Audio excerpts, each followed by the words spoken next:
They thought they had me trapped, literally locked away behind the sterile white walls of Pine Valley Mental Health Facility, heavily medicated and branded as delusional. My husband Tom sat across from the intake coordinator, his voice dripping with false concern as he signed the commitment papers.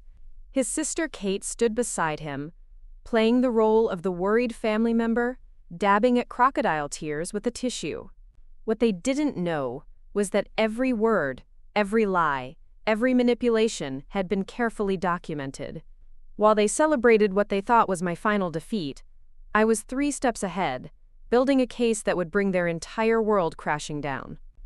You see, when you're married to an accountant who thinks he's smarter than the federal government, and his accomplice believes medical fraud is just another Tuesday, they tend to get sloppy. They forgot one crucial detail about me. I may have looked broken on the outside, but my mind was sharper than ever. Before we jump back in, tell us where you're tuning in from, and if this story touches you, make sure you're subscribed, because tomorrow I've saved something extra special for you. My name is Jessica Martinez, and until 6 months ago, I believed I was living proof that sometimes fairy tales do come true.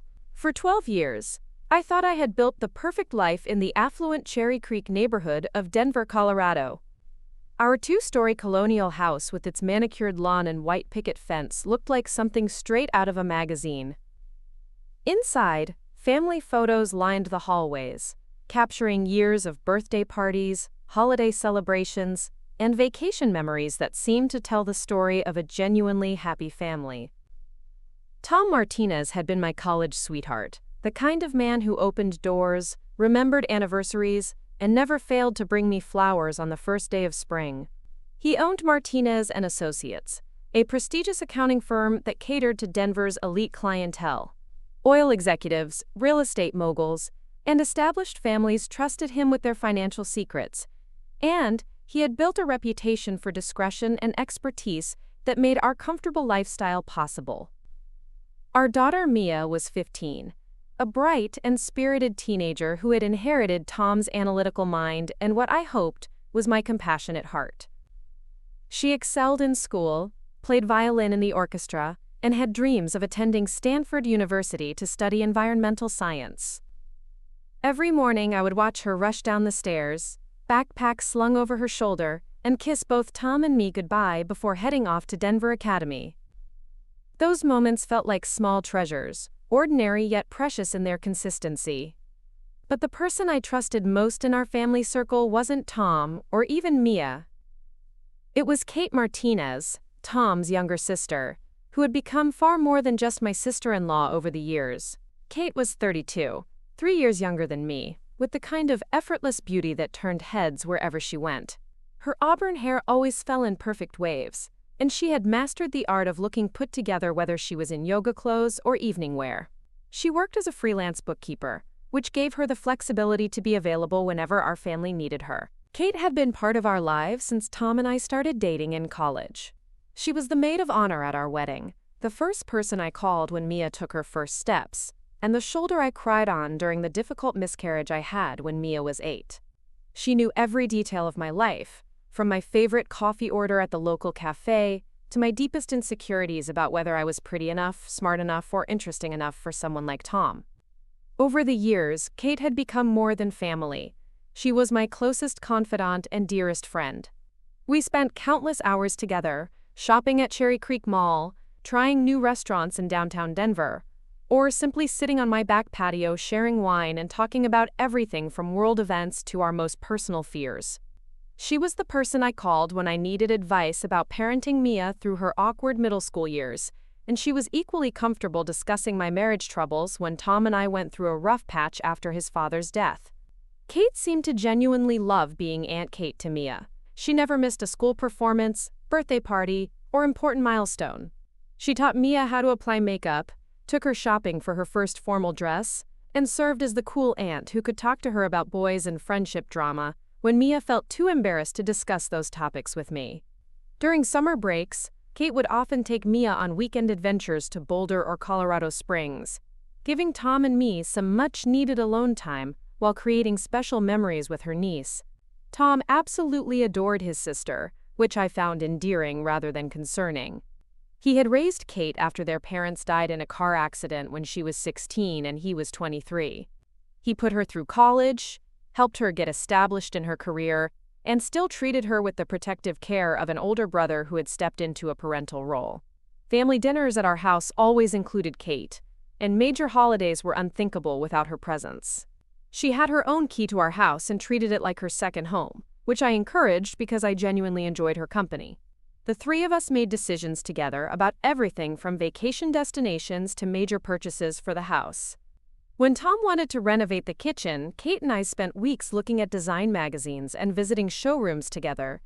When I was considering going back to school to finish my psychology degree, Kate was the one who encouraged me to pursue it, even offering to help with Mia's schedule so I could attend evening classes. She celebrated my successes and consoled me during setbacks with the devotion of a true sister. What made our relationship special was how naturally Kate fit into our family dynamic. She wasn't an outsider looking in, or someone who had to work to find her place. She belonged with us, and I never questioned that sense of belonging because it felt so genuine and effortless. Tom and Kate shared inside jokes from their childhood, but they always made sure to include me in the conversation. Kate knew exactly how Tom liked his coffee and could predict his moods better than almost anyone, but I saw this as the natural result of growing up together, rather than anything inappropriate. Kate was also incredibly supportive during the most difficult period of my adult life. 2 years ago, my father passed away suddenly from a heart attack, leaving me devastated and struggling with grief-related anxiety that seemed to consume every aspect of my daily life. The panic attacks started small but gradually became more frequent and severe. I would find myself unable to breathe in the grocery store, overwhelmed by simple decisions like choosing between different brands of cereal. Sleep became elusive, and concentration felt nearly impossible. Tom, busy with a particularly demanding season at work, struggled to understand the depth of my emotional distress.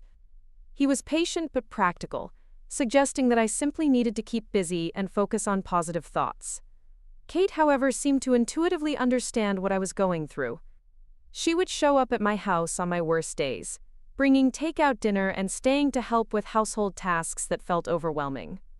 She drove me to my first appointment with Dr. Peterson, the psychiatrist Tom had found through his professional network, and waited in the lobby during sessions when I felt too anxious to be alone. When Dr. Peterson prescribed anti-anxiety medication, Kate helped me remember to take it consistently and monitored how the different medications affected my mood and energy levels. She researched side effects, attended some of my follow-up appointments, and became an advocate for my mental health in ways that felt both caring and necessary. Tom appreciated having Kate's support during this time because it allowed him to maintain his focus on work while knowing I wasn't struggling alone. The medication helped stabilize my anxiety, but it also made me feel somewhat foggy and disconnected from my usual sharp awareness of my surroundings. Dr. Peterson assured me this was normal and would improve as my body adjusted to the treatment. Kate often joked that I was like a different person on the medication, more relaxed and less likely to worry about every small detail. She said it was nice to see me finally able to let go of my tendency to overthink everything. Throughout this entire period, our family unit felt stronger than ever. Tom was building his business to new heights, Mia was thriving academically and socially, and Kate remained our constant source of support and companionship. Sunday dinners at our house became even more important, serving as weekly gatherings where we could reconnect and share the highlights of our respective weeks.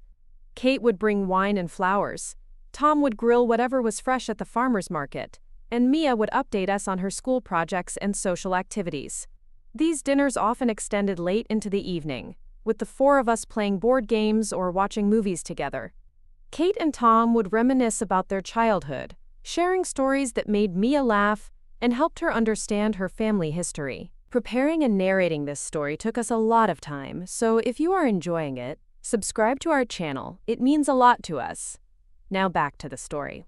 I felt grateful to be part of such a close-knit family, especially since my own parents had been somewhat distant and formal. The warmth and openness of the Martinez family dynamic felt like a gift I had never expected to receive.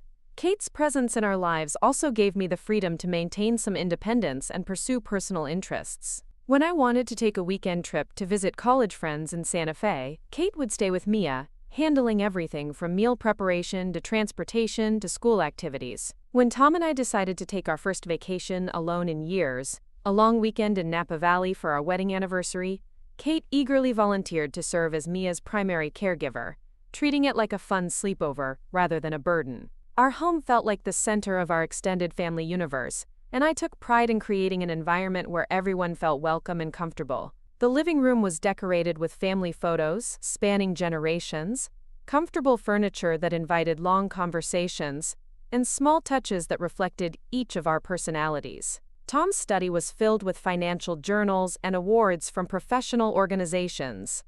Mia's room was a carefully curated space that balanced her artistic interests with her academic achievements. Kate had practically claimed the guest room as her own, keeping clothes and personal items there for the frequent nights she stayed over after late dinners or movie marathons. I managed our household with the same attention to detail that Tom brought to his accounting practice. Our refrigerator was always stocked with everyone's favorite foods. Birthdays and special occasions were celebrated with enthusiasm and careful planning, and our calendar was organized to accommodate work schedules, school activities, and family time. I knew how each family member liked their coffee, what comfort foods to prepare when someone was stressed, and how to create the perfect atmosphere for both intimate conversations and larger gatherings. The financial security that Tom's business provided allowed me to focus on creating this nurturing home environment without the stress of worrying about money. We lived comfortably but not extravagantly, choosing to invest in experiences like family vacations and Mia's education, rather than luxury items or status symbols. Tom handled all of our finances, from daily expenses to long-term planning, which freed me to concentrate on the emotional and practical aspects of running our household. This division of responsibilities felt natural and balanced. Tom was the provider and financial strategist, I was the caregiver and family coordinator, Kate was the supportive sister and beloved aunt, and Mia was the bright center around which we all orbited. Each of us had clearly defined roles that complemented the others, creating a sense of harmony and shared purpose that I believed would last indefinitely. Looking back now, I realize how naive I was to think that this level of trust and openness could exist without any underlying complications or hidden agendas. I believed that people showed you who they really were through their consistent actions over time, and the actions I observed seemed to confirm that Tom and Kate were exactly who they appeared to be: loving, supportive family members who genuinely cared about my well-being and our family's happiness. I had built my entire adult identity around being Tom's wife, Mia's mother, and Kate's sister-in-law and best friend. These relationships defined not just how I spent my time, but how I understood myself and my place in the world. The idea that any of these foundations might be unstable or false never seriously crossed my mind, because the evidence of their authenticity seemed overwhelming and consistent. But as I would soon discover, the very people I trusted most had been carefully constructing an elaborate deception that would ultimately destroy everything I thought I knew about my life, my family, and myself. The foundation I had spent 12 years building was about to crumble, and the people I had counted on to catch me were the very ones orchestrating my fall. The changes began so gradually that I almost missed them entirely. It was like watching a photograph fade in sunlight, where you don't notice the colors dulling until one day you realize the image looks completely different from what you remember. The first thing I noticed was Tom's schedule becoming increasingly unpredictable. For 12 years, he had maintained a fairly consistent routine. He would leave for the office by 8:30 each morning, return home around 6:30 for dinner, and spend evenings either working in his study or joining Mia and me for family time. But suddenly, Tom was staying at the office much later, sometimes not arriving home until 9 or 10 at night. When I asked about these extended hours, he would explain that his client base was expanding rapidly, and several high-net-worth individuals required evening consultations to accommodate their own demanding schedules. He mentioned new clients with names I didn't recognize, people with complicated financial situations that demanded his personal attention after regular business hours. At first, I felt proud of Tom's growing success.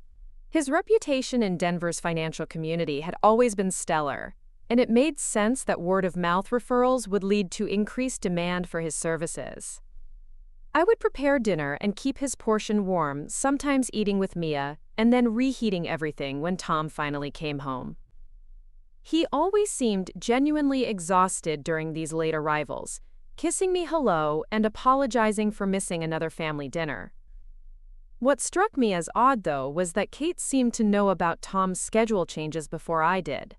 She would call me in the late afternoon and suggest that Mia and I join her for dinner at one of our favorite restaurants, explaining that she knew Tom would be working late and thought we might enjoy getting out of the house.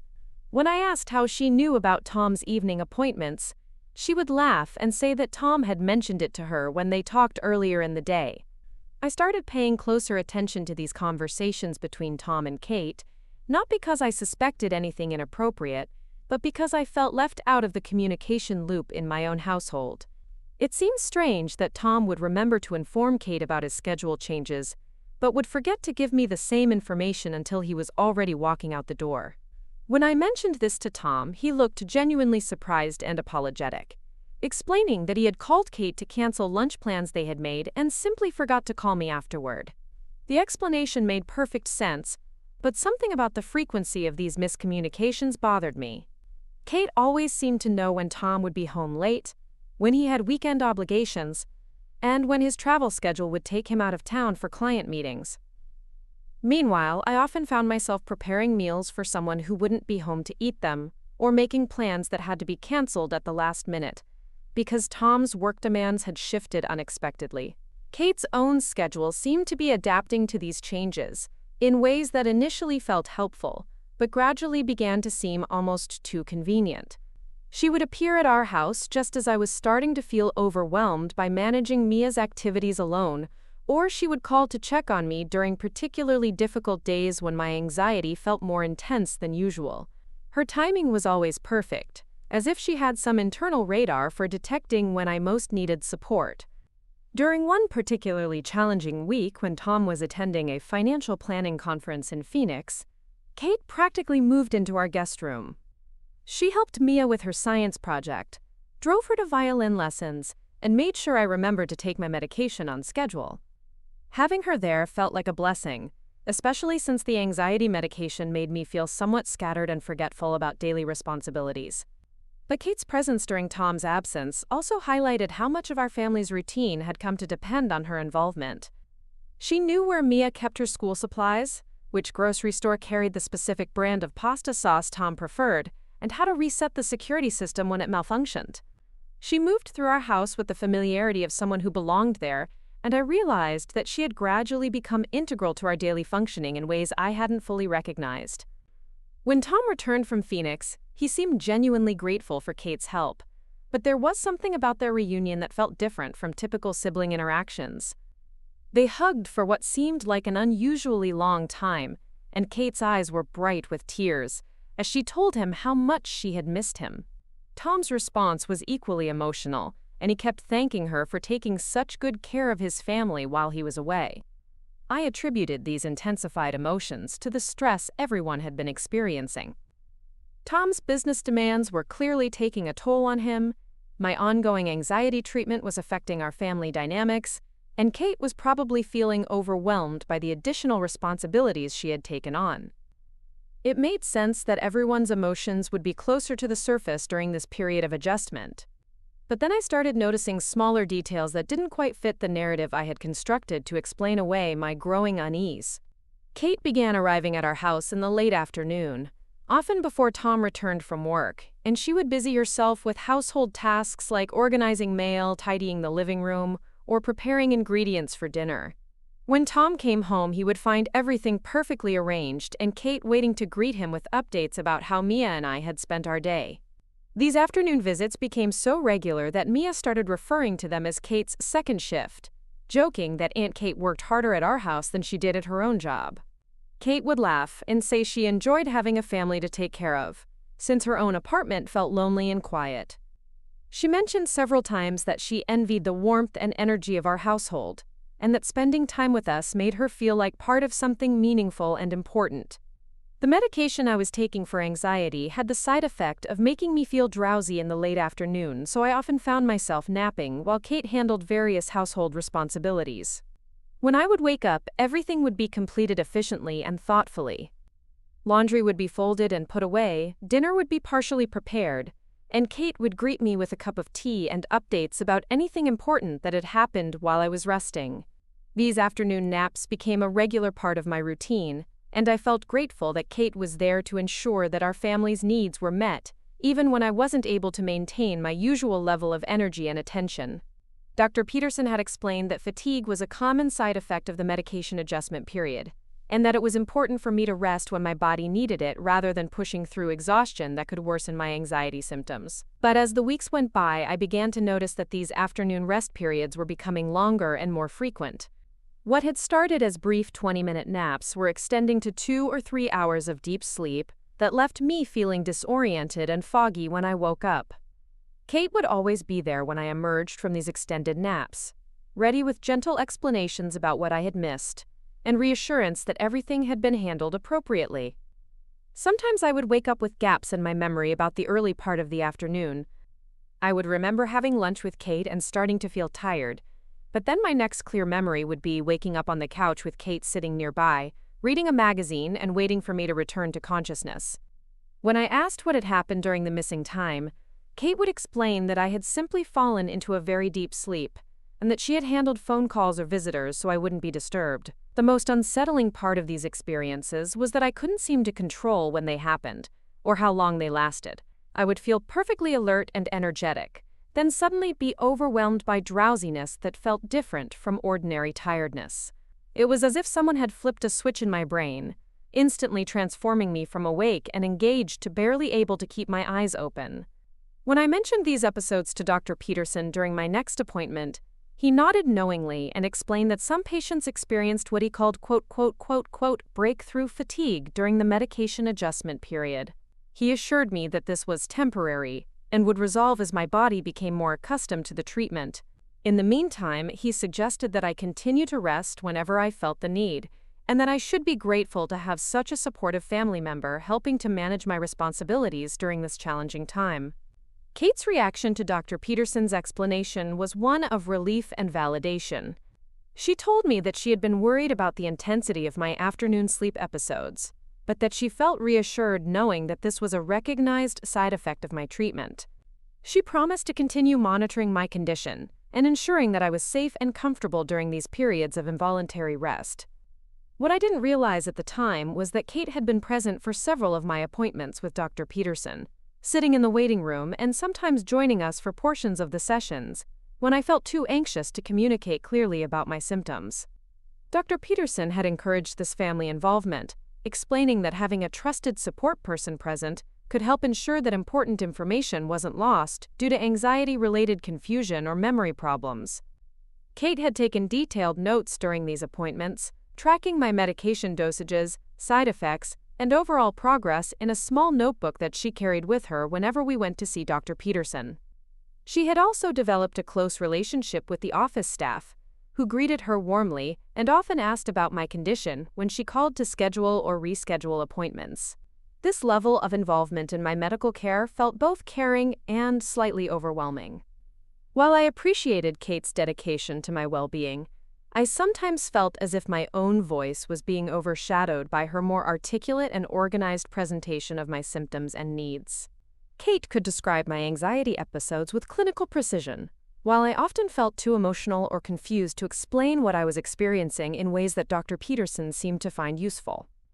During one particularly frustrating appointment, I tried to express concern about the frequency and intensity of my afternoon sleep episodes, but I found myself struggling to find the right words to convey the unsettling nature of these experiences. Kate stepped in to clarify my concerns, explaining to Dr. Peterson that I was probably feeling anxious about losing control, and that this anxiety about the side effects might actually be making the side effects feel more severe than they really were. Dr. Peterson nodded thoughtfully and suggested that my concern about the medication side effects might indeed be creating a cycle where anxiety about losing control was actually intensifying my experience of fatigue and disorientation.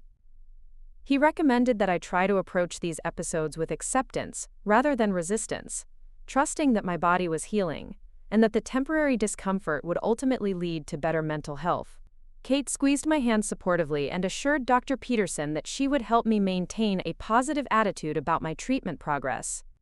She promised to continue documenting my symptoms and side effects, and to ensure that I maintained consistent medication compliance, even when I felt frustrated or discouraged about the adjustment process.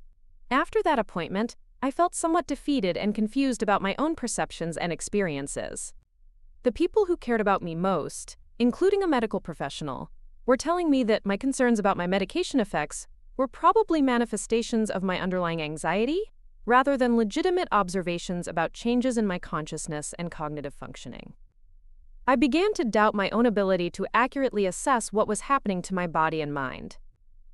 If Kate, who spent more time with me than anyone else, wasn't concerned about my afternoon sleep episodes, and if Dr. Peterson considered them a normal part of treatment, then perhaps my worry about these experiences was indeed a symptom of anxiety, rather than a reasonable response to alarming changes in my mental state. This self-doubt extended to other areas of my life as well. I started questioning whether my observations about Tom's schedule changes and Kate's increased involvement in our household were accurate, or whether my anxiety was causing me to misinterpret normal family dynamics as somehow suspicious or concerning. The medication that was supposed to be helping me feel more stable and clear thinking seemed to be making me less confident about my own perceptions and judgments. Kate seemed to sense my growing uncertainty and responded with even more supportive presence and reassurance. She would validate my feelings while gently redirecting my attention away from worries that she considered unproductive or potentially harmful to my recovery process. When I expressed concern about feeling disconnected from Tom due to his busy schedule, Kate would remind me that successful marriages required supporting each other's professional growth, even when that meant sacrificing some togetherness in the short term. When I worried about my ability to be a good mother to Mia while dealing with medication side effects, Kate would point out all the ways that Mia seemed happy and well-adjusted, and she would emphasize how much Mia appreciated having such a caring and dedicated mother. These reassurances felt genuine and helpful, but they also had the effect of making me feel foolish for having worried about these issues in the first place. The cumulative effect of these interactions was that I began to rely more heavily on Kate's perspective and judgment about my own life and experiences. She seemed to have a clearer and more balanced view of my situation than I could maintain myself, and her consistent presence and support made her opinion feel more trustworthy than my own frequently anxious and medication-influenced observations. By the time several months had passed, Kate had become not just my sister-in-law and friend, but also my primary interpreter of reality. When I felt confused or uncertain about something, I would ask Kate what she thought, and her response would usually become my own understanding of the situation.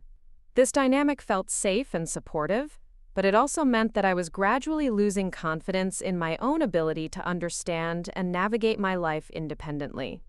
What I didn't realize was that this erosion of my self-trust and increasing dependence on Kate's interpretation of events was not an accidental side effect of my anxiety treatment, but rather a carefully orchestrated process designed to prepare me for what was coming next. The foundation of my confidence in my own perceptions had to be thoroughly undermined before the next phase of their plan could be successfully implemented. Part 3. The pattern emerges. As autumn settled over Denver and the leaves began their spectacular transformation along the tree-lined streets of Cherry Creek, I started noticing that Kate's visits to our home had evolved from frequent to virtually constant. She had always been welcome in our house, but now her presence felt less like visits and more like residency. Her car would already be in our driveway when I returned from errands, and she would still be there when I went to bed at night. Initially, this increased presence felt comforting and helpful. Kate would often have dinner prepared when Tom arrived home from his increasingly demanding work schedule, and she seemed to anticipate our family's needs before we even recognized them ourselves.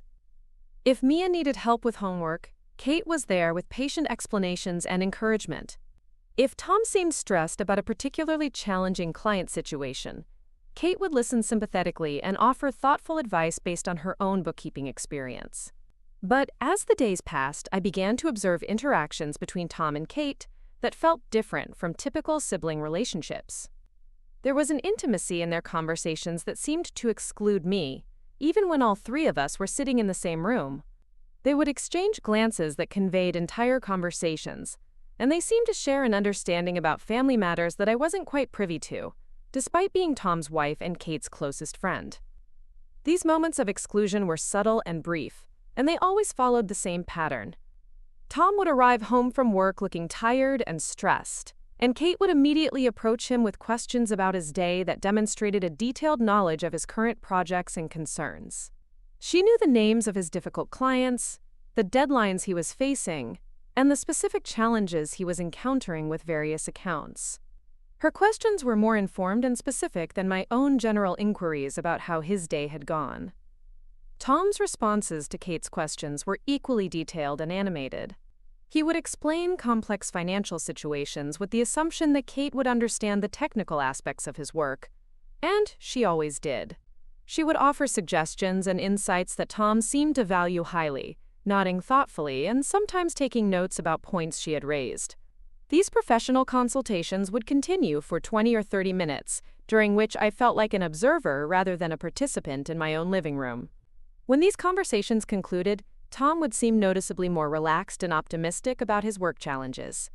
Kate's input appeared to provide him with clarity and confidence that carried over into the rest of his evening. He would be more patient with Mia's chatter about school drama, more affectionate toward me, and generally more present and engaged with our family activities. I began to realize that Kate was providing Tom with a type of professional and emotional support that I couldn't offer, simply because I didn't understand the intricacies of his business well enough to serve as an effective sounding board for his work-related concerns. This recognition initially made me feel grateful that Tom had someone who could help him process the stress and complexity of his expanding practice.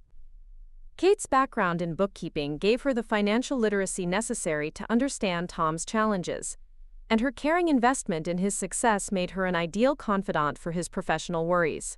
But I also started feeling somewhat displaced in my own home. The easy intimacy between Tom and Kate, based on their shared understanding of business and finance, made me more aware of the areas where I felt inadequate as Tom's partner. I had always focused on creating a nurturing home environment and supporting Tom's career indirectly, but I had never developed the expertise necessary to engage meaningfully with the details of his professional life.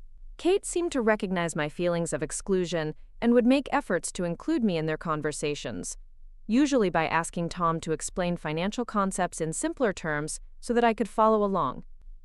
While these attempts at inclusion were well-intentioned, they often had the unintended effect of highlighting my ignorance about subjects that Kate and Tom found fascinating and important. During one particularly complex discussion about tax implications for estate planning clients, Kate suggested that I might benefit from taking some basic accounting courses so that I could better understand and support Tom's work. Tom's face lit up with enthusiasm at this suggestion, and he began describing how helpful it would be to have another family member who understood the financial strategies he recommended to clients. The idea of returning to school felt simultaneously appealing and overwhelming. I had always intended to finish my psychology degree, and adding some business courses might make me a more well-rounded person and a more valuable partner to Tom. But my current struggles with anxiety and medication side effects made me doubt my ability to handle the cognitive demands of academic work. The afternoon sleep episodes and general mental fogginess I had been experiencing seemed incompatible with the focus and clarity that successful studying would require.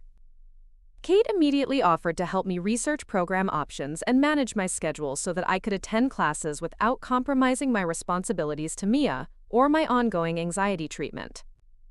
She assured me that with proper planning and support, I could successfully balance education with my current obligations, and that the intellectual stimulation might actually help improve my overall mental health and sense of purpose. Tom was enormously supportive of this plan, offering to cover all tuition and textbook expenses, and promising to adjust his own schedule as needed to accommodate my class times. He spoke excitedly about the possibility of our family having 2 accounting professionals, and he envisioned scenarios where Kate and I could both contribute to his business as it continued to grow and evolve. The prospect of becoming more involved in Tom's professional life felt like an opportunity to rebuild some of the intimacy and partnership that I feared we were losing due to his increased work demands and my ongoing mental health challenges. If I could develop the knowledge and skills necessary to understand his work, perhaps we could recapture the close collaboration that had characterized the early years of our marriage.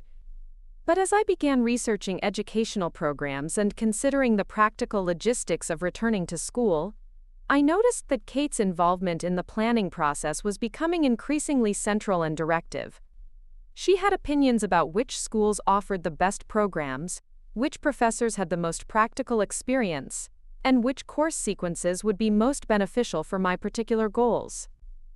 Kate's research was thorough and well organized, but it also reflected assumptions about my capabilities and interests that I wasn't sure I shared. She seemed to believe that I would be most successful in a part-time evening program that would minimize disruption to my current routine, and she had already identified specific courses that she felt would provide the most immediate practical benefit for understanding Tom's business. When I suggested that I might prefer a more flexible online program that would allow me to work at my own pace and accommodate my unpredictable energy levels, Kate gently discouraged this approach. She explained that online programs often lack the networking opportunities and practical applications that would make my education most valuable for supporting Tom's career. She also expressed concern that studying independently might exacerbate my anxiety symptoms, since I would miss the social interaction and structured schedule that traditional classroom settings provided.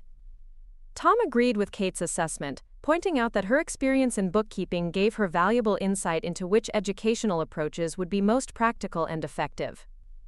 He trusted her judgment about academic matters, and he felt confident that following her recommendations would give me the best chance of success in my educational pursuits. Once again, I found myself in a situation where Kate and Tom seemed to understand my needs and interests better than I understood them myself. Their collaborative approach to planning my future felt supportive and caring, but it also left me with very little input into decisions that would significantly impact my daily life and long-term goals. As we moved forward with enrollment procedures and course selection, I began to notice that Kate was handling more of the administrative details than I was. She made phone calls to admissions offices, requested transcripts from my previous college, and even scheduled campus visits during times when she knew I would be available. Her efficiency and attention to detail ensured that nothing fell through the cracks, but it also meant that I was somewhat removed from the process of planning my own education. Kate's management of these details felt like another example of the helpful support she had been providing throughout my anxiety treatment, but it also represented a continuation of the pattern where my own agency and decision-making authority were gradually being transferred to someone else. The rationale for this transfer was always my own limitations, whether related to anxiety symptoms, medication side effects, or simple lack of expertise in relevant areas. By the time I was actually enrolled in classes and preparing to begin my studies, Kate had effectively become my educational advisor, my administrative assistant, and my academic support system. She had researched my professors, ordered my textbooks, and created a study schedule that coordinated with my medication routine and family obligations. The level of planning and support Kate provided was extraordinary, but it also made me realize how dependent I had become on her management of my life's practical details. I no longer felt confident about my ability to research options, make decisions, or handle administrative tasks without her guidance and assistance. This dependence felt both grateful and slightly concerning, but I couldn't identify exactly what was troubling about accepting help from someone who clearly had my best interests at heart. What I didn't recognize at the time was that this systematic erosion of my independence and decision-making authority was preparing me for a much more dramatic transfer of control that was already being planned behind the scenes. Every task that Kate assumed on my behalf, every decision that Tom and Kate made collaboratively about my life, and every instance where my own judgment was gently overruled in favor of their more informed perspective, was building toward a moment when my opinions and preferences would become completely irrelevant to the management of my own existence. The foundation for this total loss of autonomy was being carefully constructed through what appeared to be loving support and helpful assistance. By the time I realized what was happening, the transfer of power would be so complete and so thoroughly justified by my apparent incapacity that resisting it would seem not just futile, but genuinely irrational and self-destructive. The morning that shattered my entire understanding of my life started like any other Tuesday in late October. I had a 10:30 appointment with Dr. Peterson to discuss adjusting my medication dosage. Since the afternoon fatigue episodes were still occurring regularly, despite several months of treatment, Kate had offered to drive me to the appointment, as she often did when I felt particularly drowsy or disoriented from the medication effects. We arrived at Dr. Peterson's office building 20 minutes early, and Kate suggested that we grab coffee from the small cafe on the ground floor while we waited for my appointment time. As we sat at a corner table with our drinks, Kate reviewed her notebook of observations about my symptoms and medication responses, preparing to provide Dr. Peterson with her usual detailed report about my progress. About 10 minutes before my scheduled appointment, Kate realized that she had forgotten her phone in her car and excused herself to retrieve it, saying she wanted to be reachable in case Tom needed to discuss anything related to Mia's after-school schedule. I remained at the cafe table, sipping my coffee and feeling grateful for Kate's consistent support and organization throughout my treatment process. As I sat alone at the table, I noticed Dr. Peterson himself entering the cafe and approaching the counter to order a drink. This struck me as slightly unusual, since his office was on the third floor and I had never seen him in the building's cafe during any of my previous visits. But I assumed he was simply taking a break between appointments, and I considered going over to say hello. Before I could decide whether to approach him, I saw Kate returning to the building through the glass doors of the cafe. But instead of coming back to our table, she walked directly to Dr. Peterson at the counter. What happened next completely changed my understanding of everything I thought I knew about my life, my treatment, and the people I trusted most. Kate and Dr. Peterson greeted each other not as patient advocate and doctor, but with the familiarity of people who knew each other well outside of my medical appointments. They spoke in low voices for several minutes, with Kate pulling out her notebook and showing Dr. Peterson specific pages while he nodded and occasionally made notes of his own.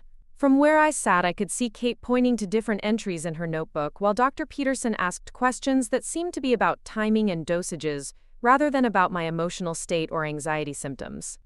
Their conversation had the tone and rhythm of a business consultation rather than a medical discussion, and both of them seemed focused on practical details rather than treatment outcomes. What made this interaction even more disturbing was the casual intimacy of their body language. Kate stood close enough to Dr. Peterson that their shoulders touched as they reviewed her notebook together, and at one point he placed his hand on her arm in a gesture that seemed far too familiar for a professional relationship centered around my medical care. As their conversation continued, I heard Kate mention specific dates and times that corresponded to my recent appointments, and I realized that she was providing Dr. Peterson with information about my behavior and responses that went far beyond what she had shared with me about these same observations. The level of detail in their discussion suggested that Kate had been monitoring and documenting aspects of my condition that she had never mentioned during our conversations about my treatment progress. When their consultation concluded, Dr. Peterson handed Kate a small paper bag that looked like it might contain medication samples or prescription bottles. Kate tucked this bag into her purse quickly and efficiently, as if this exchange was a routine part of their interaction. They shook hands formally before separating, with Dr. Peterson returning to the elevators and Kate walking back toward our table in the cafe. I felt frozen in my chair, unable to process what I had just witnessed. The casual nature of Kate and Dr. Peterson's interaction suggested that they had a relationship that existed independently of my medical treatment, and the content of their conversation implied that my care was being discussed and planned without my knowledge or input. When Kate returned to our table, she seemed completely normal and relaxed, asking if I was feeling ready for my appointment, and reviewing the questions we had planned to ask Dr. Peterson about adjusting my medication schedule. Her behavior showed no signs of awkwardness or concern about the conversation she had just had with my doctor, which made me wonder if I had misinterpreted what I had seen. But the small paper bag in Kate's purse was concrete evidence that something unusual had occurred. During all the months that Kate had accompanied me to medical appointments, I had never seen her receive anything from Dr. Peterson, and I couldn't think of any legitimate reason why he would be giving her medication or medical supplies that weren't directly related to my treatment. As we rode the elevator to Dr. Peterson's office, I struggled to decide whether to ask Kate about the conversation I had witnessed. Part of me felt that there must be an innocent explanation that would make sense once she explained the circumstances. Perhaps Dr. Peterson had been consulting with Kate about her own medical needs. Or maybe he had been providing her with educational materials about anxiety treatment that would help her better support my recovery process. But another part of me felt deeply unsettled by the secretive nature of their interaction, and the fact that Kate hadn't mentioned meeting with Dr. Peterson when she returned to our table. If their conversation had been innocent and related to my care, there would have been no reason for Kate to conceal it from me. The fact that she had acted as if nothing unusual had happened suggested that she didn't want me to know about her independent relationship with my doctor. During my appointment with Dr. Peterson, I found myself studying his behavior and responses more carefully than usual, looking for signs that might help me understand the nature of his relationship with Kate. He seemed somewhat distracted and kept glancing at his notes more frequently than he typically did during our sessions. When I mentioned that my afternoon fatigue episodes were becoming more intense and longer lasting, he quickly dismissed my concerns and suggested that I might be overthinking normal medication side effects. Kate's input during the appointment was more detailed and directive than usual. She provided Dr. Peterson with specific information about the timing and duration of my sleep episodes, and she offered her own interpretation of my symptoms that emphasized improvement rather than the deterioration that I had been experiencing. When I tried to disagree with Kate's assessment, both she and Dr. Peterson gently suggested that my anxiety might be making me focus disproportionately on negative aspects of my treatment progress. By the end of the appointment, Dr. Peterson had decided to increase my medication dosage rather than decreasing it as I had hoped. He explained that my continued symptoms indicated that I needed more aggressive treatment, and he assured me that the increased drowsiness and confusion would diminish once my body adjusted to the higher dose.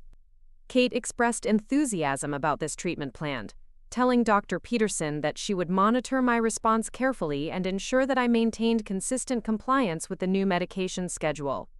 She promised to continue documenting my symptoms and to contact his office immediately if she noticed any concerning changes in my condition. As we left Dr. Peterson's office, I felt more confused and discouraged than I had at any point during my treatment.